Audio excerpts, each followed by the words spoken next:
Muy buenos días, sean ustedes bienvenidos a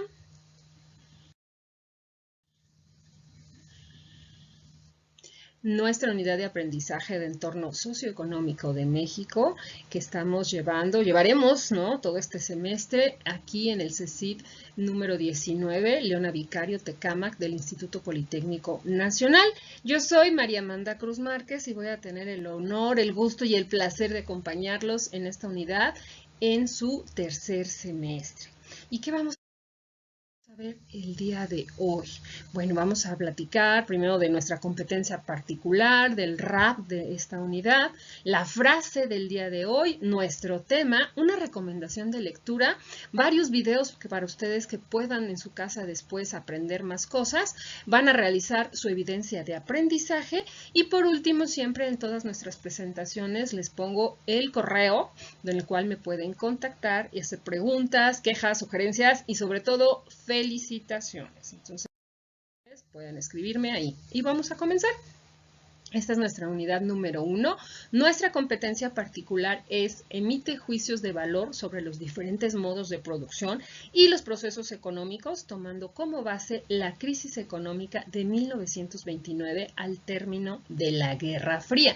Sin embargo, el día de hoy vamos a empezar un poquito antes de 1929 para esclarecer algunos conceptos y tenerlos claros para poder entender lo que sigue en esta unidad de aprendizaje.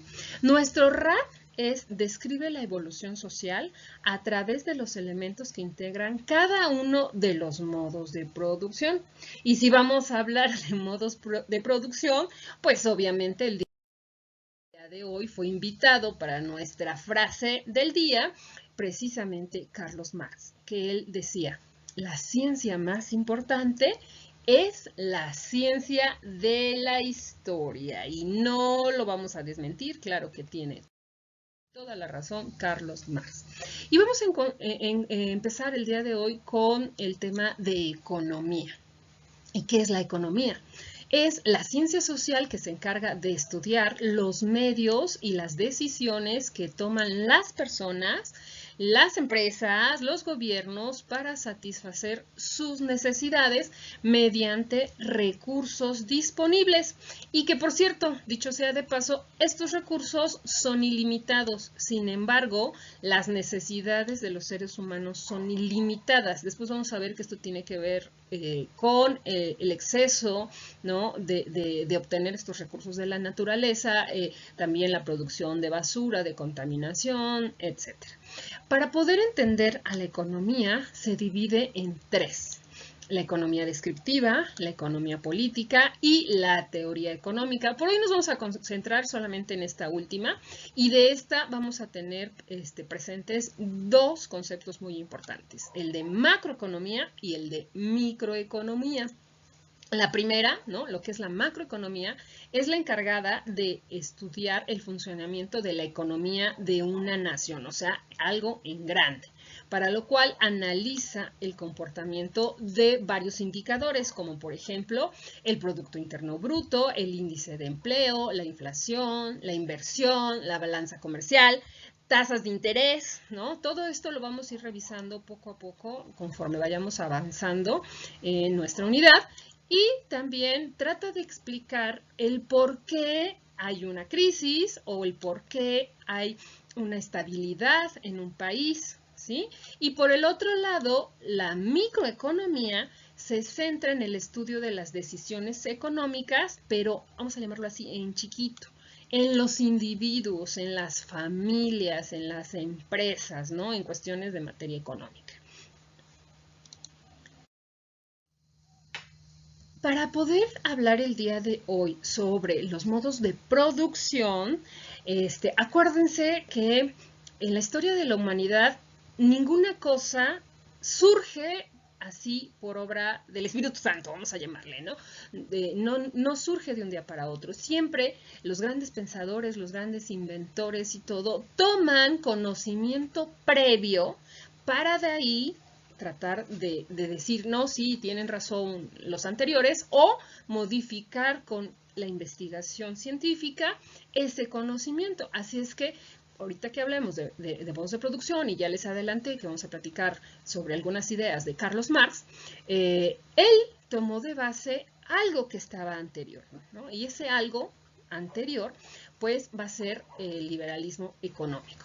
Y esta doctrina señala que la mejor forma de alcanzar el desarrollo económico y la eficiencia en la asignación de los recursos, pues es a través de un libre mercado, sin que el Estado tenga intervención, que no haya regulaciones, etcétera, ¿no? Esto se originó, esta idea de esta doctrina, en el siglo XVIII como una respuesta a los privilegios de la nobleza, ¿no? Que pues no aportaban tanto a la sociedad, por lo menos ya de ese momento, y al mercantilismo que defendía la intervención muy exagerada, ¿no? Intensiva del Estado en cuanto a la economía. Y uno de estos personajes que ayudó precisamente a esta doctrina, pues fue Adam Smith. Él nació en 1723, murió en 1790, y de él va a retomar algunas cosas Carlos Marx después para hacer sus propias o desarrollar sus propias ideas. ¿Quién es Adam Smith? Pues Adam Smith se le considera ya como el padre precisamente de lo que acabamos de explicar hace rato, ¿no? Del liberalismo económico. Él escribió varios libros en los cuales resalta la riqueza de las naciones. Él decía que el principal motor de la economía era el interés por las personas por desarrollar, por sus cuestiones personales más que por desarrollar el bien común. Vamos a poner un ejemplo, ¿no? Si un carnicero abre una carnicería donde va a vender carne, entonces su interés pues obviamente es tener una ganancia para él, para su familia. No que los demás vengan y a lo mejor aprovechen la carne sin dejarle a él ningún beneficio. A lo mejor hay otros personajes que sí abren un tipo de expendios de carne en esta figura y la gente llega y se la lleva libremente. Pero en el caso de alguien que quiera producir ganancia, no es así.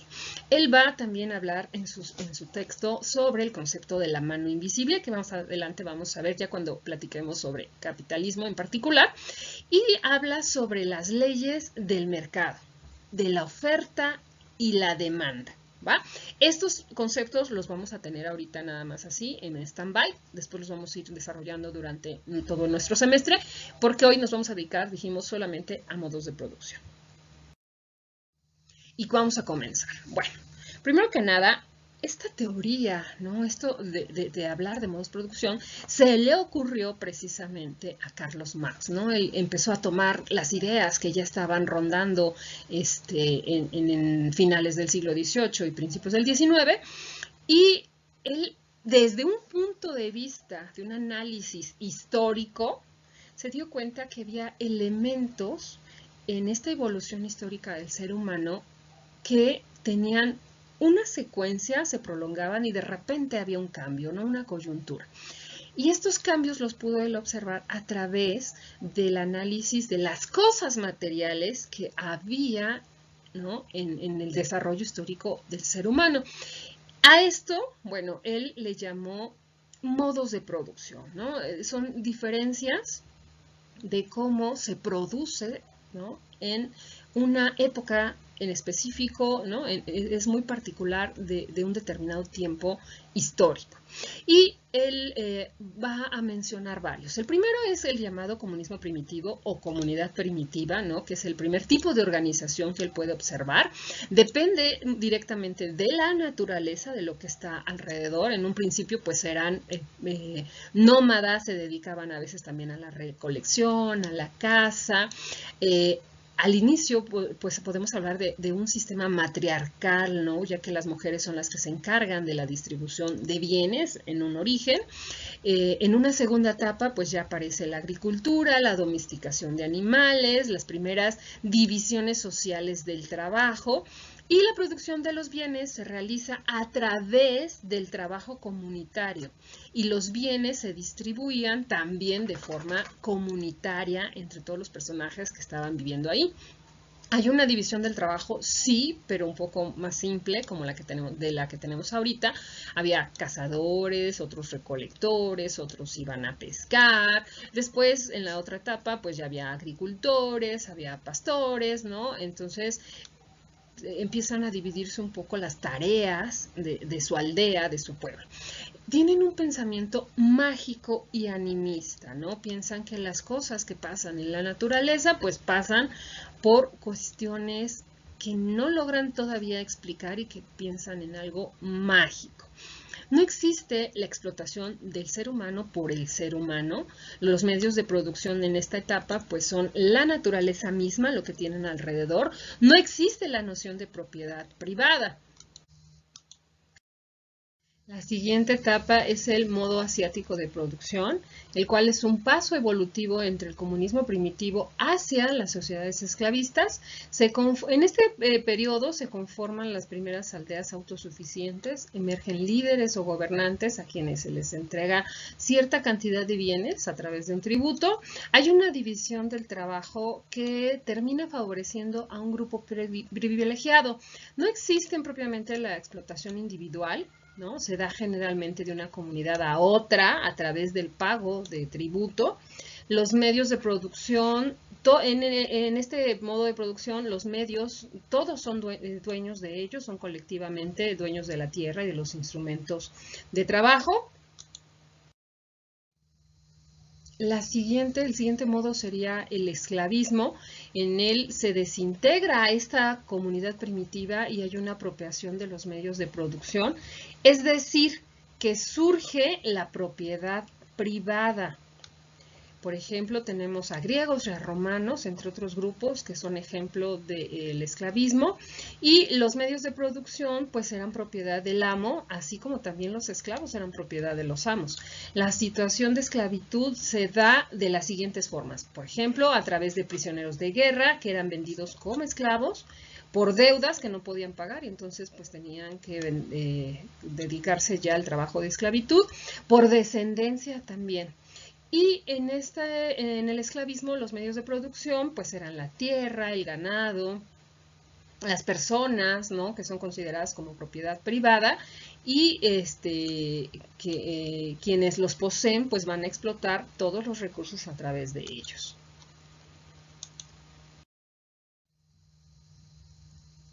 El siguiente modo es el feudalismo. Y se llama así por una manera de estar distribuido, de vivir, de convivir y de tener cosas materiales en un determinado pedazo de tierra, vamos a llamarlo así, que se llamaba feudo. Y aquí vemos a través de esta diapositiva un poco transparente la imagen atrás de un castillo, ¿no? Todo el mundo nos viene a la mente el castillo medieval, las princesas, los caballeros, Robin Hood, etcétera. Alrededor está una muralla que los protege.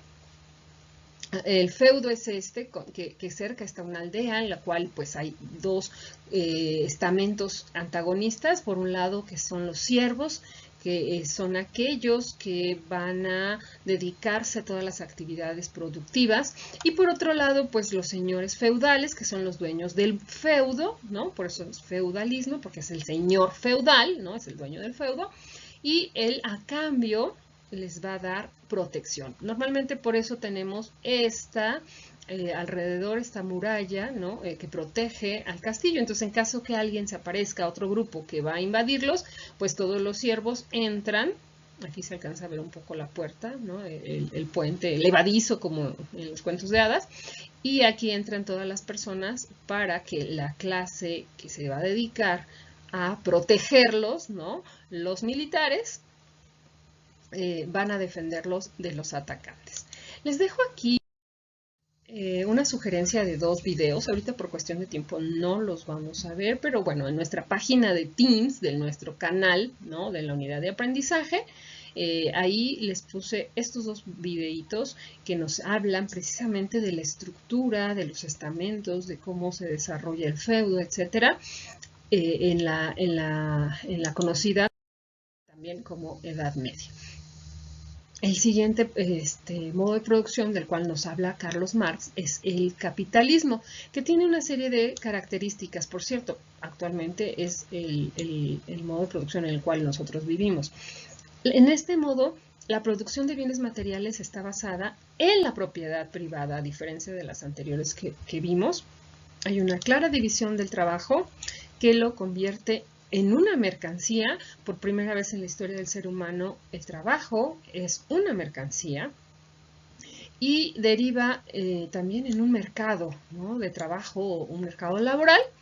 Hay una acumulación de riqueza o de capital, aparece el mercado, ¿no?, y la apropiación de la plusvalía. ¿Qué es la plusvalía? Es el excedente que genera el trabajador con su trabajo, y ese excedente no se le retribuye al trabajador, sino que se lo queda el dueño de los medios de producción, y ese sería lo que llamamos ganancia.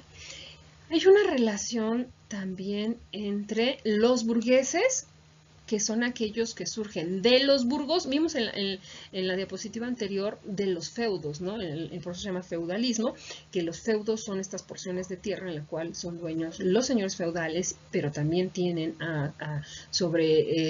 bueno, ellos van a tener también, no como propiedad, pero sí a los siervos. Los siervos están unidos a la tierra. Si cambia el señor feudal, pues va a cambiar el dueño de la tierra, por lo tanto los siervos se quedan con ese señor que ahora va a ser el dueño de la tierra. Los burgos son ahora esos centros que van a romper estos nuevos personajes con las relaciones sociales que había en el feudalismo. Y como son estamentarias de la clase noble, ¿no?, y de los siervos que están, la posesión que determina estas relaciones es a través de la tierra, pues ahora va a surgir otra cosa, que es el mercado. Y estos personajes se van a juntar, ¿no?, a ir uniendo en estos llamados burgos, que posteriormente se van a convertir en las ciudades. Y entonces, por eso es que reciben el nombre de burgueses. Entonces, estos burgueses, ¿no?, que están en contradicción con los que van a generar o hacer el trabajo, que son los proletarios, pues son los que son explotados. El burgués es quien posee los medios de producción, ¿no?, o capitalista, y por otro lado el proletario o el obrero, aunque es libre a diferencia de los siervos, él está desposeído de cualquier medio para subsistir. Entonces solamente tiene su fuerza de trabajo, por lo tanto vende esa fuerza de trabajo por un salario, ¿no? Y en esta etapa, los medios de producción, por ejemplo, pues son las materias primas, las máquinas, las herramientas, el propio dinero o el capital, ¿no?, en el que se va a invertir, oficinas, los almacenes, posteriormente pues el transporte, la infraestructura, etc. Es decir, todos los medios materiales que intervienen en el proceso de producción que se tiene en ese momento. En algunos libros, bueno, van a encontrar ustedes esta otra etapa o este otro modo de producción, que es el socialismo. Y nada más quisiera hacer aquí una aclaración. No fue vislumbrado, ¿no?, o manejado en los textos de Carlos Marx, sino ese fue posterior, sobre todo a la aparición de Lenin con la Revolución Rusa, ¿no?